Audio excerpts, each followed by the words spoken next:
Hi friends and families, welcome back to ವಿ4 vlog. ಎಲ್ಲರೂ ಹೇಗಿದ್ದೀರಾ? ಎಲ್ಲರೂ ಚೆನ್ನಾಗಿದ್ದೀರಾ ಅಂತ ಅಂದ್ಕೊಂಡು ಇವತ್ತಿನ ವ್ಲಾಗ್ನ ಸ್ಟಾರ್ಟ್ ಮಾಡ್ತಾಯಿದ್ದೀವಿ. ಇದು ಒಂದು ವರಮಹಾಲಕ್ಷ್ಮಿ ವ್ಲಾಗ್ ಆಗಿರುತ್ತೆ. ಮೊದಲಿಗೆ ಎಲ್ರಿಗೂ ವರಮಹಾಲಕ್ಷ್ಮಿ ಹಬ್ಬದ ಹಾರ್ದಿಕ ಶುಭಾಶಯಗಳು. ನಿಮ್ಮೆಲ್ಲರ ಮನೇಲೂ ವರಮಹಾಲಕ್ಷ್ಮಿ ನೆಲೆ ನಿಲ್ಲಿ ಅಂತ ನಾನು ಆಶಿಸ್ತೀನಿ. ನಾವು ಕೂಡ ಮನೇಲಿ ವರಮಹಾಲಕ್ಷ್ಮಿನ ಕೂರಿಸಿದ್ವಿ.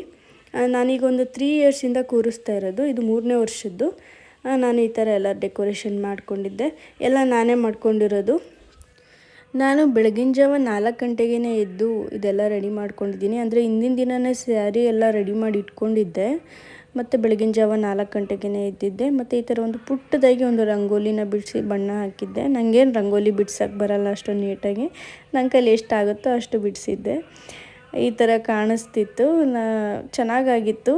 ಅಂದರೆ ಈ ಕಡೆ ಗೋಡೆ ಸೈಡ್ ಮಾಡೋಣ ಅಂತ ಅಂದ್ಕೊಂಡಿದ್ವಿ. ಬಟ್ ಅದು ಅದಕ್ಕೆ ಕೂರ್ಸಂಗಿರಲಿಲ್ಲ ಅಂತ ಹೇಳ್ಬಿಟ್ಟು ಇದು ಪೂರ್ವಕ್ಕೆ ಮುಖ ಮಾಡಿ ಕೂರಿಸಿರೋದು.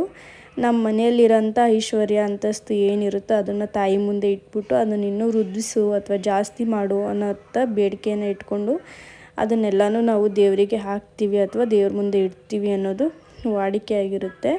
ಅಂದರೆ ಲಕ್ಷ್ಮಿಗೆ ದುಡ್ಡನ್ನ ಇಡಲೇಬೇಕು ಅಂತಲೂ ಏನಿಲ್ಲ. ನಮ್ಮ ಮನೇಲಿ ಏನಿದೆಯೋ ಅದನ್ನು ವೃದ್ಧಿಸು ಅಂತ ಇಡೋವಂಥದ್ದಷ್ಟೇ. ವರಮಹಾಲಕ್ಷ್ಮಿ ಜೊತೆ ನಮ್ಮನೆ 2 ಮುದ್ದು ಲಕ್ಷ್ಮಿಯರು ಸಹ ರೆಡಿಯಾಗಿದ್ದರು. ಚೆನ್ನಾಗಿ ಕಾಣಿಸ್ತಾಯಿದ್ರು. ಮಿತ್ತು ಅಂತೂ ಚೆನ್ನಾಗಿ ಕಾಣಿಸ್ತಿದ್ಲು. ಬಟ್ ಅವಳಿಗೆ ಈ ಥರ ಬಟ್ಟೆಗಳೆಲ್ಲ ತುಂಬ ಇರಿಟೇಷನ್ ಆಗುತ್ತೆ. ಸ್ವಲ್ಪ ಸಣ್ಣವಳಲ್ವಾ, ಹಾಗಾಗಿ ಅವಳು ಇಟ್ಕೊಳ್ಳೋದೇ ಇಲ್ಲ. ಒಂದು ½ ಆನ್ ಅವರ್ ಇಟ್ಕೊಂಡ್ರೆ ಹೆಚ್ಚು. ರುಚಿಮ ಮಾತ್ರ ಹಾಕ್ಕೊಂಡಿದ್ಲು ಸಂಜೆ ತನಕ. ಅವಳಿಗೆ ಇಷ್ಟ ಈ ಥರ ಎಲ್ಲ ಲಾಂಗ್ ಬಟ್ಟೆಗಳು ತುಂಬ ಇಷ್ಟ ಆಗುತ್ತೆ. ನಾನು ಈ ಥರ ಒಂದು ಸ್ಯಾರಿ ವೇರ್ ಮಾಡಿದ್ದೆ. ಆದರೆ ನಾನು ಈವ್ನಿಂಗ್ ವೇರ್ ಮಾಡಿದ್ದೆ. ನಂಗೆ ಬೆಳಗ್ಗೆ ಟೈಮೇ ಆಗಲಿಲ್ಲ. ಮತ್ತು ರುಚಿಕ ಮತ್ತು ಮಿತ್ವ ಇಬ್ಬರೂ ಅವ್ರ ಅಪ್ಪನ ಹತ್ರ ಮೆಹಂದಿ ಹಾಕಿಸ್ಕೊತಾಯಿದ್ರು. ಹಿಂದಿನ ದಿನ ನಂಗೆ ಮೆಹಂದಿ ಹಾಕೋಕ್ಕೆ ಟೈಮ್ ಆಗಲೇ ಇಲ್ಲ. ಹಂಗಾಗಿ ಅವರು ಇವಾಗ ಹಾಕಿಸ್ಕೊತಾ ಇದ್ದಾರೆ. ಅವ್ರು ಎಲ್ಲಿ ಬಟ್ಟೆ ಗಲೀಜು ಮಾಡ್ಕೊತಾರೋ ಅಂತ ನನಗೆ ಭಯ. ಮತ್ತು ಹಬ್ಬಕ್ಕೆ ಅಡುಗೆ ಬಂದುಬಿಟ್ಟು ನಾನು ಪಾಯಸ, ಪಲ್ಯ, ಅನ್ನ, ಸಾಂಬಾರು, ಚಿತ್ರಾನ್ನ ಮತ್ತು ಕೋಸಂಬರಿ ಮಾಡಿದ್ದೆ. ಕಾಯಿ ಹೋಳಿಗೆ, ಕರ್ಜಿಕಾಯಿ ಎಲ್ಲ ನಾನು ಆಚೆ ಕಡೆಯಿಂದ ತರಿಸಿರೋದು. ಇಬ್ಬರು ಮಕ್ಕಳನ್ನ ಹಿಡ್ಕೊಂಡು ಅದನ್ನೆಲ್ಲ ಮನೇಲಿ ಮಾಡೋದು ತುಂಬ ಕಷ್ಟ ಆಗುತ್ತೆ. ಈ ಥರ ನಾನೆಲ್ಲ ಅಲಂಕಾರಗಳನ್ನ ಮಾಡ್ಕೊಂಡಿದ್ದೆ. ಒಬ್ಬಳೇ ಮಾಡ್ಕೊಳ್ಳೋದ್ರಿಂದ ನನಗೆ ಒಂಥರ ಏನೋ ತುಂಬ ಟೈಮ್ ಬೇಕಾಗುತ್ತೆ. ಮತ್ತು ನಾನು ತುಂಬ ಪೀಸ್ಫುಲ್ಲಾಗಿ ಮಾಡ್ಕೊಳ್ಳೋದು. ನನಗೆ ಬೇಗ ಬೇಗ ಮಾಡ್ಕೋಬೇಕು ಅಂದರೆ ಆಗೋದೇ ಇಲ್ಲ. ಹೂವಿನ ರೇಟು ಅಲ್ವಾ, ಈ ಸತಿ ತುಂಬ ಜಾಸ್ತಿ ಆಗಿತ್ತು ಹೂವಿನ ರೇಟು. ಹೂ ಕೇಳೋಕ್ಕೆ ಆಗ್ತಿರ್ಲಿಲ್ಲ, ಅಷ್ಟು ರೇಟ್ ಆಗಿತ್ತು. ಅದು ವರಮಹಾಲಕ್ಷ್ಮಿ ವ್ಲಾಗು.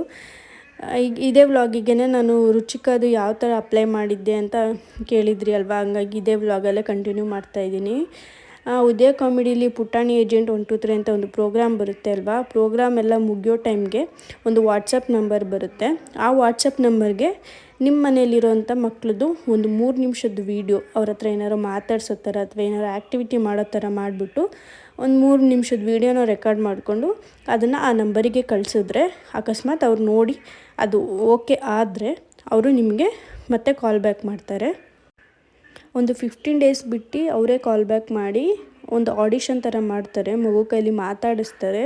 ಮಗು ತುಂಬ ಆ್ಯಕ್ಟಿವಾಗಿ ಮಾತಾಡ್ತು ಅವ್ರ ಹತ್ರ ಅಂದರೆ ಮಾತ್ರ ಸೆಲೆಕ್ಟ್ ಮಾಡ್ತಾರೆ. ಇಲ್ಲಾಂದರೆ ಸೆಲೆಕ್ಟ್ ಮಾಡಲ್ಲ ಅಂದ್ಕೊತೀನಿ. ಯಾಕಂದರೆ ಅಲ್ಲಿ ಮೇಯ್ನ್ ಪ್ರೋಗ್ರಾಮೇ ಇದು, ಮಕ್ಕಳು ಮಾತಾಡಬೇಕು ಚೆನ್ನಾಗಿ. ಮಾತಾಡಿಲ್ಲ ಅಂದರೆ ಅದು ವೇಸ್ಟ್ ಆಗಿಬಿಡುತ್ತೆ.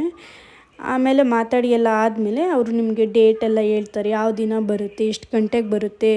ನೀವು ಬೇರೆ ಡಿಸ್ಟಿಕ್ನವರಾದರೆ ನಿಮಗೆ ಬೇಗನೆ ಹೇಳಿರ್ತಾರೆ. ಯಾಕಂದರೆ ನಿಮಗೆ ವಾಪಸ್ ಹೋಗೋಕ್ಕೆ ಟೈಮ್ ಆಗಬೇಕಲ್ವ, ಹಂಗಾಗಿ ಬೇಗನೆ ಹೇಳಿರ್ತಾರೆ. ಬೆಂಗಳೂರವರೇ ಆದರೆ ಒಂದು 3 ಗಂಟೆ ಮೇಲ್ಗಡೆ ಹೇಳ್ತಾರೆ. ಅವ್ರ ವಾಟ್ಸಪ್ ನಂಬರ್ನ ನಿಮಗೆ ಆ ಪ್ರೋಗ್ರಾಮ್ನ ಪೂರ್ತಿ ನೋಡಿ ಕೊನೆಯಲ್ಲಿ ಹೇಳ್ತಾರೆ. ಆ ವಾಟ್ಸಪ್ ನಂಬರ್ಗೆ ಕಳಿಸೋದಷ್ಟೇ. ಒಂದು 3 ನಿಮಿಷದ ವೀಡಿಯೋ ಮಾಡಿ ಮತ್ತು ಮಗು ಡೀಟೇಲ್ಸ್, ಅಪ್ಪ ಅಮ್ಮ, ಮಗು ಹೆಸರು, ಮಗು ವಯಸ್ಸೆಷ್ಟು ಎಲ್ಲನೂ ಫಿಲ್ ಮಾಡಿಬಿಟ್ಟು ನೀಟಾಗಿ ವಾಟ್ಸಪ್ ಮಾಡೋದಷ್ಟೇ. ವಾಟ್ಸಪ್ ಮಾಡಿ ಆದಮೇಲೆ ಅವರೇ ನಿಮಗೆಲ್ಲ ಪ್ರೋಸೆಸ್ ಹೇಳ್ತಾರೆ. ಇದು ಇವತ್ತಿನ ವ್ಲಾಗ್ ಆಗಿತ್ತು. Thank you for watching.